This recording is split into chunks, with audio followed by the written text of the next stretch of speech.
ಇವತ್ತು ನಮ್ಮ ಅಣ್ಣವರು ಈ ಗಣೇಶ ಕುಣಿಸಿದ್ರು. ಸೊ ನಾನು ಬೆಳಗ್ಗೆ ಎದ್ದು ಹುಷಾರಿಲ್ಲ, ನೆಗಡಿತ್ತು ಫುಲ್ಲು, ಆದ್ರೂ ಕಾಲೇಜಿಗೆ ರೆಡಿಯಾಗಿ ಹೊಂಟೆ ಬಿಟ್ಟೆ. ಅದಾಗಿದ ತಕ್ಷಣ ನಾನು ಈ ಕಡೆ ಬಂದೆ, ಯಾರು ತಪ್ಪು ತಿಳ್ಕೊಬೇಡಿ, ಸ್ವಲ್ಪ ಎಮರ್ಜೆನ್ಸಿ ಇತ್ತು, ಅದಕ್ಕೋಸ್ಕರ ಯಾರಿಗೂ ತೊಗೊಂಬಂದು ಕೊಟ್ಟೆ.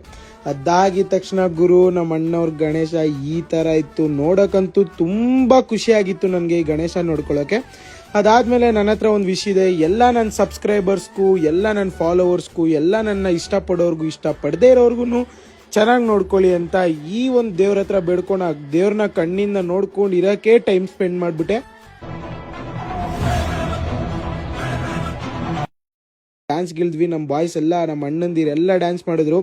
ಸೊ ಈ ಡ್ಯಾನ್ಸ್ನ ನೋಡಿಕೊಂಡು ಮಸ್ತ್ ಎಂಜಾಯ್ ಮಾಡಿಕೊಂಡು ತಿರ್ಗಾ ಇನ್ನೊಂದ್ಸತಿ ವಿಡಿಯೋ ಮಾಡಿ ಇವ್ರದೆಲ್ಲ ಡ್ಯಾನ್ಸ್ ತೆಗ್ದಾಗಿದ ತಕ್ಷಣ ಈ ಒಂದು ಪೇಪರ್ ಬ್ಲಾಸ್ಟ್ ನಡೀತು ಗಣೇಶನ್ಗೆ. ಗುರು ಇದಂತೂ ನೆಕ್ಸ್ಟ್ ಲೆವೆಲ್ ಇತ್ತು ಗುರು. ಅದಾಗಿದ ತಕ್ಷಣ ನನ್ನ ಫ್ರೆಂಡ್ ಬಂದಿದ ತಕ್ಷಣ ಏನೋ ಒಂದು ಪೇಪರ್ ಇಸ್ಕೊಂಡು ಸೈಕಲ್ ಕೊಟ್ಟ. ನಾನು ಸರಿ ಒಂದು ಸೈಕಲ್ ರೌಂಡ್ ಹೊಡೆಯೋದ, ಇಷ್ಟು ದಿವಸ ಗಾಡೀಲಿ ಓಡಾಡಿ ಬೇಜಾರಾಗ್ಬಿಡ್ತು ಅಂತ ನಾನು ಸೀದಾ ಸೈಕಲ್ ಎತ್ಕೊಂಡು ರೌಂಡ್ ಹೊಡೆದ್ರು. ಒಂದು ಕೈಯಲ್ಲಂತೂ ಓಡ್ಸೋಕೆ ಆಗ್ತಿಲ್ಲ ಗುರು, ಒಂದು ಕಡೆ ಫೋನ್ ಬಿದ್ದೋಗುತ್ತಂತ ಭಯ. ಅದಾಗಿದ ತಕ್ಷಣ ನಾನು ಸೀದಾ ಇನ್ನೊಂದು ರೌಂಡ್ ಸೈಕಲ್ ಎತ್ಕೊಂಡು ಹೋಗಿ ನನ್ನ ಫ್ರೆಂಡ್ಗೆ ಗುಡ್ ಬೈ ಹೇಳ್ತಾ ಅವನು ಕಳ್ಸ್ಕೊಟ್ಟೆ. ಬಾಯ್.